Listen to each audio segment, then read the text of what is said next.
नमस्कार विद्यार्थी मित्रांनो, स्पर्धा परीक्षा नॉलेज या यूट्यूब चॅनलवर तुमचे स्वागत आहे. मागील व्हिडिओमध्ये आपण सरासरीवरील काही उदाहरणं पाहिली होते, तर त्यापुढच्या ॲडव्हान्स लेवलची उदाहरणं आपण पाहणार आहोत. चला तर मित्रांनो सुरुवात करूया. पहिलं उदाहरण आहे, 5 संख्यांची सरासरी 17 आहे, त्यापैकी पहिल्या 4 संख्यांची सरासरी 16 आहे, तर 5वी संख्या कोणती? तर उदाहरणात आपल्याला 5 संख्यांची सरासरी दिलेली आहे आणि त्यापैकी पहिल्या 4 संख्यांची सरासरी दिलेली आहे. त्यावरून आपल्याला 5वी संख्या विचारली आहे.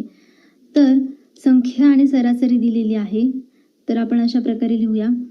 5 संख्यांची सरासरी 17 म्हणून ते गुणाकारात केलं तर उत्तर मिळेल आपल्याला. एकूण किती संख्या झाल्या त्या? 17 × 5 = 85 आणि पहिल्या 4 संख्यांची सरासरी आहे 16 म्हणून 16 × 4 = 64 आणि त्यांनी विचारलंय 5वी संख्या. तर 5वी संख्या काढण्यासाठी ह्या दोघींची जर वजाबाकी केली 85 - 64 तर उत्तर 21 मिळेल. म्हणजे ही झाली आपली 5वी संख्या. पुढील एक्झाम्पल पाहूया. एका वर्गात 100 विद्यार्थी आहेत, त्यापैकी 70 मुलांचे एका विषयातील सरासरी गुण 75 आहेत. वर्गातील सर्व विद्यार्थ्यांचे सरासरी गुण 72 आहेत, तर मुलांचे सरासरी गुण किती? तर एका वर्गात 100 विद्यार्थी आहेत आणि त्यापैकी 70 मुलांचे एका विषयातील सरासरी गुण 75 आहेत आणि वर्गातील सर्व विद्यार्थ्यांचे सरासरी गुण 72 आहेत, तर मुलांचे सरासरी गुण किती असं विचारलेलं आहे. तर ते काढण्यासाठी आपल्याला वर्गातील सर्व विद्यार्थ्यांचे एकूण गुण काढून घेऊ. आधी विद्यार्थ्यांचे वर्गातील, इथे सर्व येईल, सर्व विद्यार्थ्यांचे एकूण गुण. तर वर्गात एकूण सर्व विद्यार्थी किती आहेत? एकूण 72. सरासरी गुण आहे 72 आणि एकूण विद्यार्थी आहे 100. तर सरासरी गुणिले एकूण विद्यार्थी 100 म्हणून 100 विद्यार्थी केलं तर आपल्याला त्यांचे एकूण गुण मिळून जातील. तर सरासरी आहे आपल्याकडे 72 आणि गुणिले 100 ते केलं तर उत्तर मिळेल आपल्याला 7200 आणि हे झाले एकूण गुण. तर नंतर आपल्याला करायचं आहे वर्गातील मुलांचे एकूण गुण किती आहेत? तर वर्गातील मुलांचे एकूण गुण. आता वर्गातील मुलांचे एकूण गुण काढण्यासाठी आपल्याकडे वर्गात जे 70 आणि 75 हे जे आहेत ते मुलांचे गुण दिलेले आहेत. 70 आणि हे त्यापैकी 70 मुलांचे एका विषयातील सरासरी गुण 75 आहेत. तर आपल्याला इथून वर्गातील एकूण मुलांचे गुण काढण्यासाठी आपण सरासरी गुणिले विद्यार्थी करतो. म्हणून सरासरी विद्यार्थी सरासरी गुण जे आहेत ते आपल्याकडे 75 आहेत आणि एकूण विद्यार्थी आहेत ते 70 आहेत. तर यांचाच गुणाकार केला तर 5250 येईल. आणि विचारले उर्वरित विद्यार्थी. तर उर्वरित विद्यार्थी 100तनं आता 70 झाले तर आता उरले खाली 30. तर मग 30 विद्यार्थ्यांचे एकूण गुण, उर्वरित 30 मुलांचे एकूण गुण. तर ह्या दोघांची वजाबाकी करून घेऊ. 7200 - 5250 आणि छेदिले हे जे मुलं आहेत त्यांना भागाकारात नेऊ. तर या दोघांची वजाबाकी केली तर 1950 छेदिले 30 आणि 3 आणि याला भाग देऊ. 3 चा कटरा खाली 1 उरला, 3 × 5 = 15. तर 65 हे सरासरी गुण आहेत. तर कशा प्रकारे हे सॉल्व्ह केलं परत एकदा सांगते मित्रांनो. आपल्याला एकूण मुलांचे सरासरी गुण दिलेले होते ते म्हणजे 72 आणि 100 विद्यार्थी होते. तर एकूण सर्व विद्यार्थ्यांचे एकूण गुण काढण्यासाठी सरासरी गुणिले त्या विद्यार्थ्यांनी आपण गुणलं तर आपल्याला मिळाले एकूण गुण. त्यानंतरून वर्गातील मुलांचे एकूण गुण काढायचे होते. तर वर्गातील मुलांची सरासरी दिलेली होती 75 आणि गुणिले एकूण मुलं 70 यांचा आपण गुणाकार केला आणि आपल्याला विचारले उर्वरित किती मुलांचे सरासरी गुण विचारले होते. तर उर्वरित 30 कसं आलं? तर आपले 70 मुलं झालेले होते आणि उरलेले 100तनं 30 गेले तर 100तनं 70 गेले तर 30. म्हणून या दोघांची वजाबाकी केली आणि भागिले 30 केलं तर आपल्याला मुलांचे सरासरी गुण मिळून जातील. पुढील एक्झाम्पल पाहूया. तिसरं एक्झाम्पल पाहूया. रामची 5 विषयातील गुणांची सरासरी 75 असून उरलेल्या 2 विषयांतील गुणांची सरासरी 80 आहे, तर त्याचे 7 विषयांतील गुण किती? तर रामची 5 विषयातली सरासरी दिलेली आहे 75 आणि उरलेल्या 2 विषयातील गुणांची सरासरी 80 आहे आणि त्यांचे 7 विषयातले एकूण गुण विचारलेले आहेत. तर आपण पहिले 5 विषयांच्या गुणांची सरासरी काढून घेऊ. तर 5 विषयांतील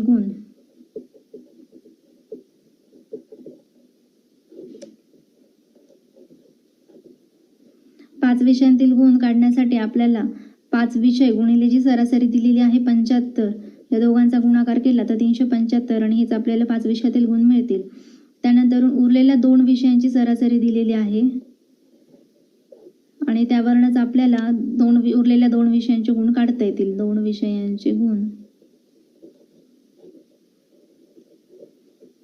तर आता उरलेल्या 2 विषयांचे गुण काढण्यासाठी आपल्याकडे सरासरी आहे 80 आणि गुणिले 2 विषय म्हणून 80 गुणिले 2 160 आणि त्यांनी विचारले 7 विषयांतील एकूण गुण. 7 विषयांतील एकूण गुण. तर एकूण गुण काढण्यासाठी हे 5 आणि या 2 विषयांची जर बेरीज केली 375 अधिक 160 तर बरोबर 535 हे एकूण गुण आपल्याला मिळतील.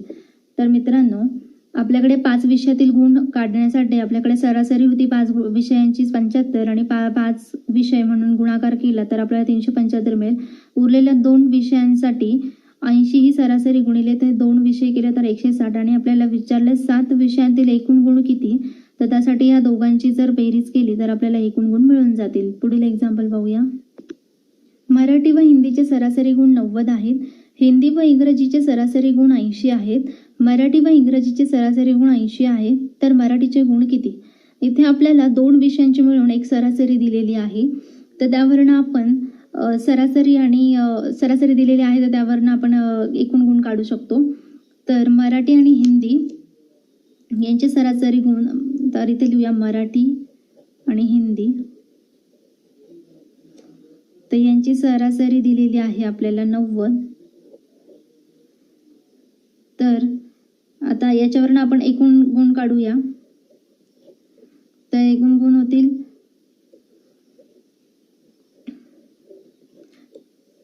तर इथे पहा मित्रांनो, मराठी आणि हिंदी मिळून 90. तर एकूण किती होतील. मराठीचे 90 आणि हिंदीचे 90 या दोघांची जर बेरीज केली 90 180 गुण होतील. त्यानंतरून मराठी आणि हिंदी आणि इंग्रजीचे गुण दिलेले.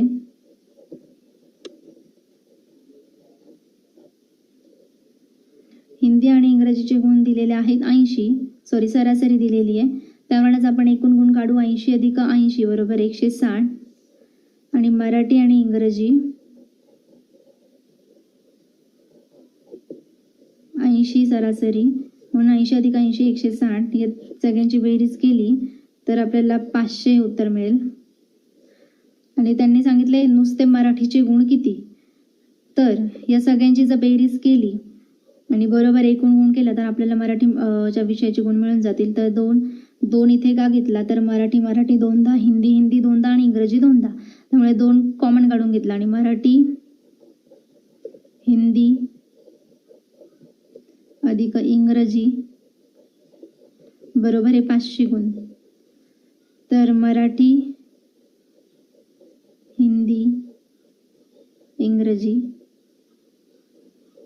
बरोबर 500चे दिले 2. हा 2 जो भागाकारात आणला आणि जर याला भाग दिला तर आपल्याकडे मराठीचे गुण काढायचे आहेत. तर मराठी तसाच राहू देऊ आणि हिंदी आणि इंग्रजीचे गुण आपल्याकडे आहेत 160.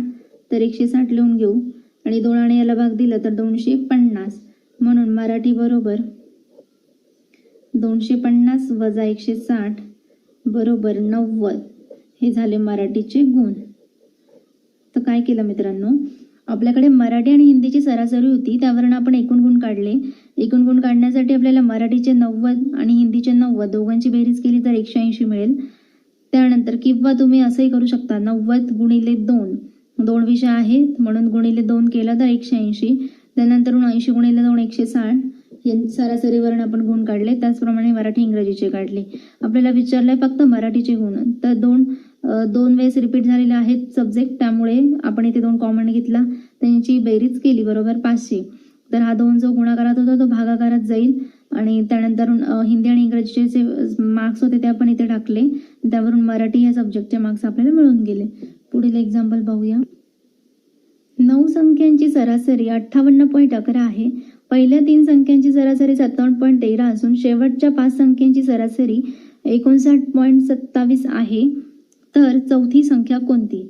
तर आपल्याला पहिल्या 9 विषयांची सरासरी दिलेली आहे 58.11. तर ते आपण गुणाकार करून घेतला तर आपल्याला ही संख्या मिळून जाईल 552.99. त्यानंतर पहिल्या 3 संख्यांची सरासरी दिलेली आहे, त्यांचा गुणाकार केला तर ही संख्या मिळेल. आणि त्यांनी सांगितलं शेवटच्या 5 संख्यांची सरासरी 296.35. तर आता आपण ह्या दुसऱ्या आणि पहिल्या आणि शेवटच्या संख्येची सरासरीची बेरीज करूया. तर 171.39 296.35 यांची बेरीज केली तर 467.74. आणि विचारले चौथी संख्या.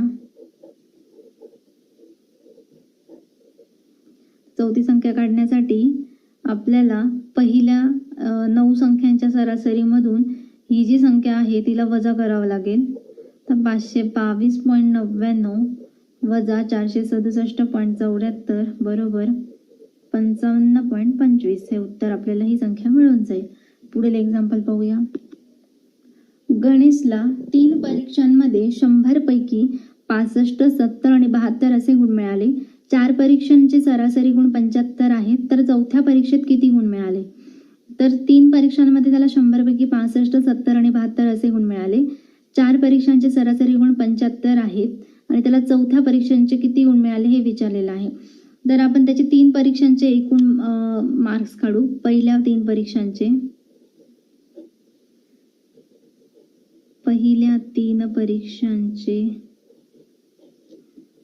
एकूण मार्क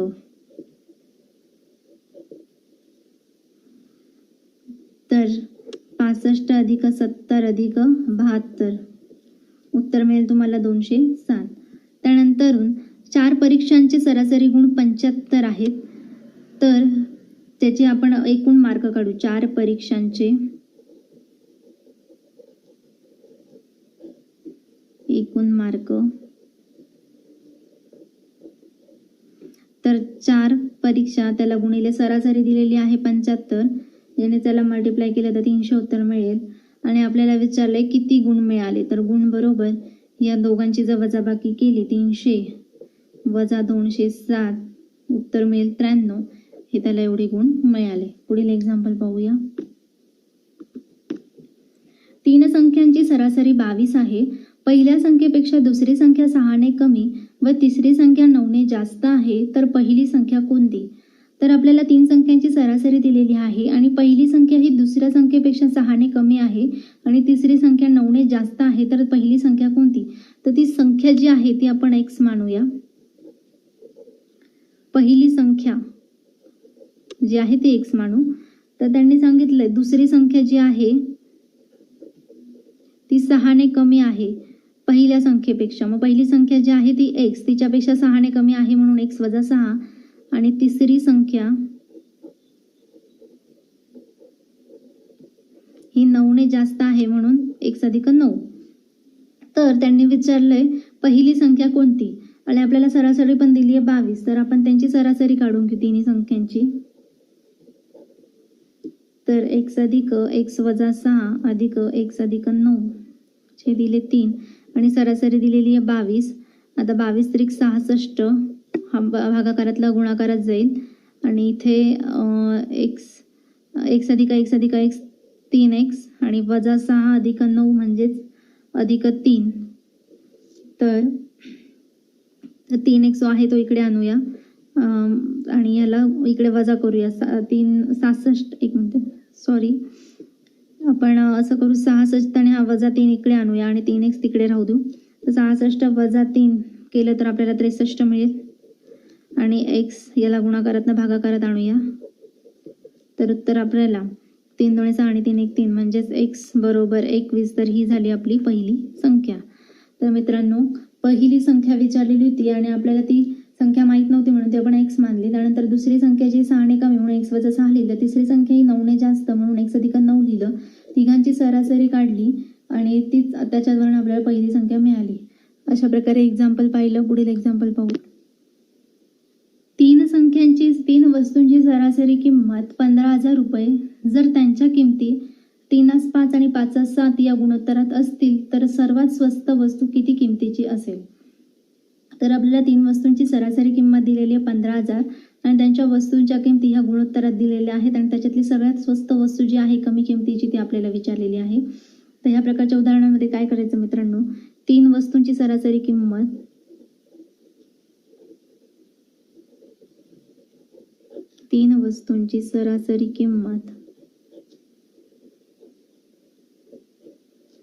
ही 15,000 दिलेली आहे आणि सरासरी किंमत दिलेली आहे त्यावरून आपण 15,000 गुणिले 3 जर केलं तर आपल्याला किंमत मिळून जाईल. ती झाली 45,000 आणि ज्या किमती ज्या होत्या त्या आपल्याला गुणोत्तरात दिल्या 3:5 5:7 तर त्यांची जर आपण बेरीज केली 3 अधिक 5 अधिक 6 त्याच्यावरून आपल्याला किंमत मिळून जाईल ती म्हणजे 15 आणि त्याच्यावरून आपण आता ह्यांना जर भागाकारात नेलं 45,000 दिले 15 तर 15 त्रिक 45 म्हणजे 3,000 मिळेल. आणि ही झाली आपल्याला आता त्यांनी विचारलं की सगळ्यात स्वस्त वस्तू. तर सगळ्यात कमी किमतीची जी वस्तू होती ती म्हणजे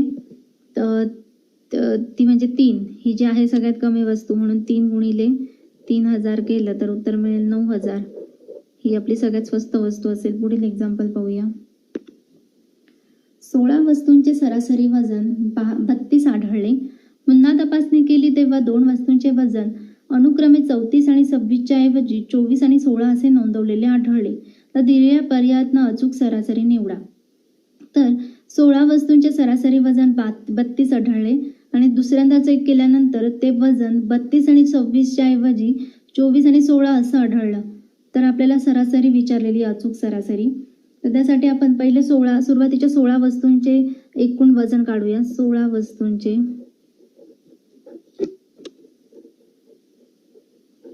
एकूण वजन. तर त्यांची सरासरी आहे 32 आणि वस्तू आहेत 16 म्हणून 16 गुणिले 32 केलं तर 512 मिळेल. आणि आता त्याच्यात त्यांनी सांगितलं की 2 वस्तूंचे वजन जे आहे ते कमी नोंदवलं गेलं. तर त्या वजनातील फरक काढूया. म्हणजे त्यांनी सांगितले 32 34 आणि 26च्या ऐवजी 24 आणि 16 असं नोंदवलं गेलेलं आहे. तर त्याच्यातला फरक आपण काढून घेऊ. तर तो वजनातला फरक येईल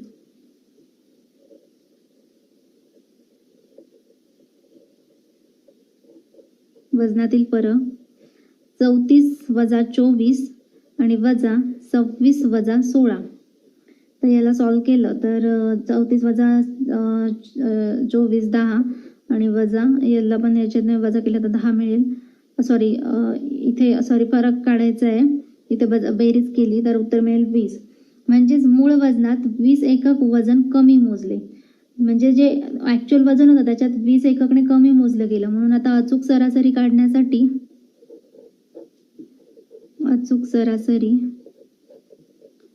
अचूक सरासरीसाठी आपले जर 16 वस्तूंचं वजन होतं ते आणि वजनातील फरक यांची बेरीज करू. त्याला डिवायडेशन ज्या 16 वस्तू होतात त्या वस्तू लिहू. दोघांची बेरीज करा. 532 छेदिले 16 16ने याला भाग द्या 33.25 ही आपल्याला अचूक सरासरी मिळून जाईल. म्हणजेच पर्याय क्रमांक 3 हे याचं उत्तर आहे. तर काय केलं मित्रांनो, आपल्याला 16 वस्तूंचं वजन दिलेलं होतं 32. तर त्यांची आपण एकूण वजन काढलं 512. त्यानंतरून 34 आणि 26च्या ऐवजी जे काही चुकीचं वजन नोंदवलं गेलं त्यांचे आपण फरक काढून घेतला तो आला 20. अचूक सरासरी काढण्यासाठी या दोघांची बेरीज छेदीला एकूण वस्तू घेतल्या त्यावरून आपल्याला पर्याय क्रमांक 3 हे उत्तर मिळालं. पुढील एक्झाम्पल पाहूया. शेवटचं एक्झाम्पल आहे. एक दिवसीय आंतरराष्ट्रीय क्रिकेट खेळात राहुल याची 5 डावातील सरासरी संख्या धावसंख्या 97 आहे. कोणत्याही डावात त्याची धावसंख्या 82 पेक्षा कमी नाही. तर कुठल्याही एका डावात जास्तीत जास्त धावसंख्या किती असू शकेल. तर इथे 5 डावातील त्याची सरासरी संख्या 97 दिलेली आहे आणि कोणत्याही डावात त्याची धावसंख्या 82 पेक्षा कमी नाही आणि त्याची कुठल्याही एका डावातली धावसंख्या विचारलेली आहे. तर कुठल्याही एका डावातील जास्तीत जास्त धावसंख्या काढायची आहे आणि आपल्याला इथे कमीत कमी धावसंख्या दिलेली आहे ती 82, म्हणजे 82 पेक्षा त्याची धावसंख्या कमी नाही आहे, म्हणून त्याची 4 डावातील एकूण धावसंख्या आपण काढू शकतो. तर 4 डावातील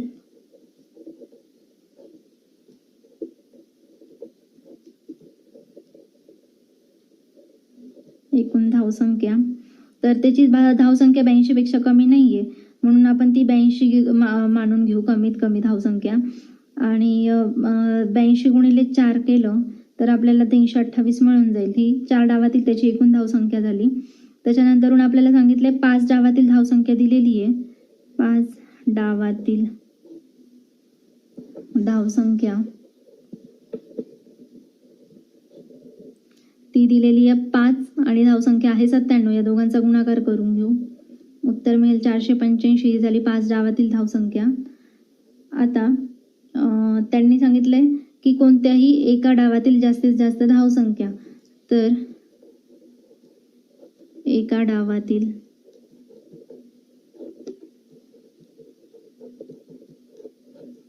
जास्तीत जास्त धावसंख्या, तर ती काढण्यासाठी 4 डावातील आणि 5 डावातील धावसंख्येची वजाबाकी करून घेऊ. 485 वजा 328 बरोबर 157. ही झाली आपली कुठल्याही एका डावातली धावसंख्या. तर काय केलं मित्रांनो, आपल्याला धावसंख्या 82 पेक्षा कमी नाही असं सांगितलेलं होतं. त्यावरून आपण धावसंख्या 4 डावातील धावसंख्या काढण्यासाठी आपण ती 82 कन्सिडर करून 82 गुणिले 4 328 केलं. 5 डावातील धावसंख्या आणि त्यांची सरासरी दिलेली होती ती काढून घेतली आणि एका डावातली संख्या विचारली होती म्हणून या दोघांची वजाबाकी केली. अशा प्रकारे उत्तर आलं. अशा प्रकारे आपण सरासरीवरचे पूर्ण उदाहरणं पाहिलेले आहेत. जर व्हिडिओ आवडला तर प्लीज लाईक करा आणि चॅनलला सबस्क्राईब करा. थँक्यू.